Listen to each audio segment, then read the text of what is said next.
To glue metal rail to wood ties, one adhesive that works very well is Pliobond. Pliobond's a contact type adhesive. What I mean by a contact type is it's a glue that you apply to both surfaces that are going to be glued together. You let the liquid evaporate out of the glue, and you press the two surfaces together. And as soon as it makes contact, it gives a very strong bond. We sell these on our site. They just come in these little tubes. So I'm going to do a little demonstration on using this glue. I'm going to do it on a turnout here. So this glue, you need to shake it a little bit. It does settle out inside the tube, so give it a bit of a shake. Take the top off. And included with this glue, we sell these little tips, these little applicator tips. These are quite nice because they have a very small orifice. It makes it easy to get the glue along the bottom of the rail and along the webs of the QuickSticks, and they just press onto the tube like that. You just give it a little bit of a squeeze, and you'll see it starting to come down into the tip. You have to be careful too when you do it. You don't want to give it a good hard squeeze because it'll start gushing out. It'll get some pressure built up in the tube, and you can't get it to stop. If that does happen, just turn the tube over and you kind of stretch it like this, and it'll draw the liquid back into the tube out of the tip. Okay, so I'm just going to run a bead of glue along the bottom of the rail of this number 6 turnout here. And this goes fairly easily. You just run along there and let gravity bring the glue out of the tube onto the base of the rail. And just work all the way up the turnout. On the stock rails. Any rail that's exposed. So I'm going to put on the guard rail, on the frog, in between all the gaps. Down the full length of the frog rails. And you can tell I'm not being all dainty and neat with it, just get it on there.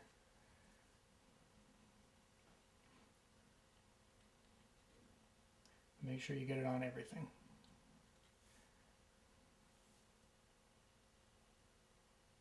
Now the one rail that you do want to avoid is any of the moving parts. So you can see on the turnout where the switch points move, you don't want any glue down on those movable points.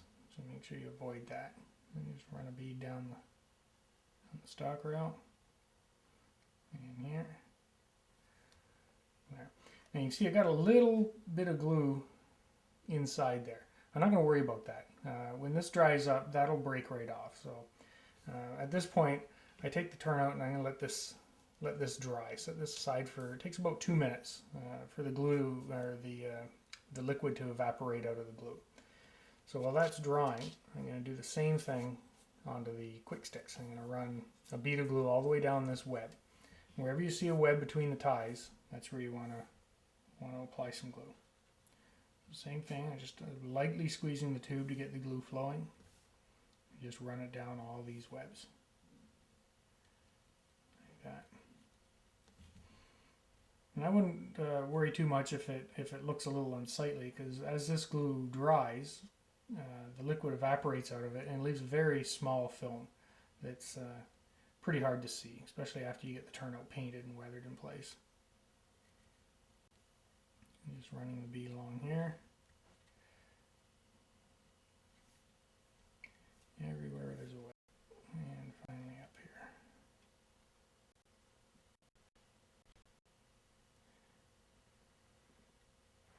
I'm just going to set that aside and let all the liquid evaporate out of that. And it takes 1 or 2 minutes for that to get ready to apply to put the two pieces together.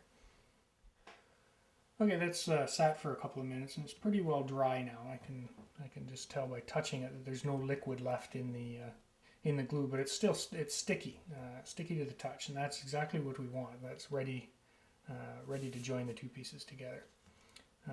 This little bit of glue that I got in here, I'm going to take that out. Just going to clean this up with the edge of a knife just to knock that off. Now that it's dry, it actually comes out as a single piece, and I can just pop that out. Now I don't got to worry about those points sticking. I have to knock one of the ties out of my QuickSticks. I'll do that quick now here, because this turnout is a solid point turnout. Discard that. Now this is ready glue together. When working with a contact type adhesive, you usually have only one try to get it in place. Although if you're careful and you don't put pressure on it immediately, you can actually move it around a little bit. So what I like to do is use the throw bar tie to help line up the turnout horizontally. So I just make sure the throw bar tie is in place in between the head ties. And I just drop it down like that onto the web. Now I'm just going to put a little bit of pressure on this end just to get the glue to activate. Now eyeball down this way. I can see that's a little bit off, so I'll just kind of nudge it a little bit to the left and press it in place. Make sure the rails are directly in line with the webs. Just press it in place like that. Now that's formed a pretty quick bond. I mean, that's already glued on there, but it's not cured. Pliobond will cure over time. After about 24 hours, it'll reach its full strength. If you want to just let it sit, you can do that. Put a bit of weight on it, some books, and just let it sit overnight, and this will bond up really nice. But there's another little trick that's really nice with Pliobond is that you can cure it with heat. And the bond you get with a heat-cured joint is very solid. So we can do that with a soldering iron. This is the same iron that we use for all our Trackwork, just a 35-watt soldering iron. You just apply a little bit of heat onto the base of the rail for about 2 seconds. It doesn't take very long. And what that's doing is curing the adhesive very quickly. In fact, if you can hear it a little bit, I don't know if the camera will be able to pick it up or not.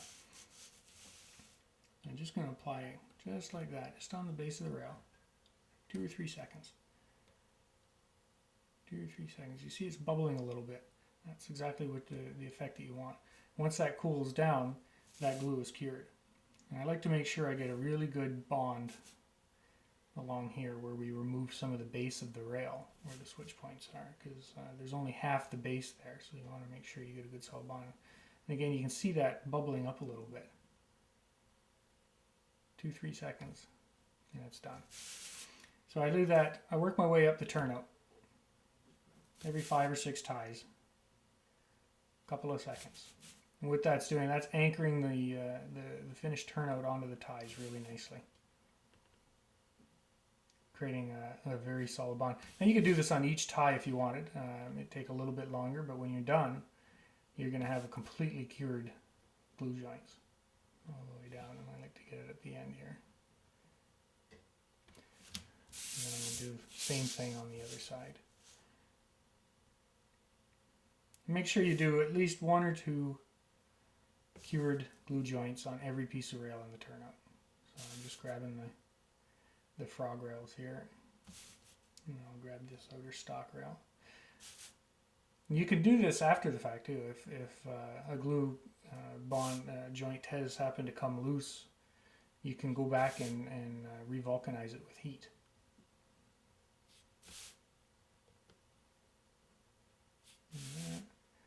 Get a couple more down here, and a couple in here. And again, I like to make sure I get this area nicely cured. The advantage of doing this is your turnout's ready to use as soon as the glue is as soon as you finish this step. And that's it. Now, if those joints completely cured, we've got a very solid bond between the rail and the track. I mean, you can feel it, that it's not wiggling at all in there. In fact, this one here is finished. I can take this turnout off. And the glue is solid enough that it can take that no problem. Then we got our finished turnout. It's ready to go. And good solid glue joints on there. See how nice that holds.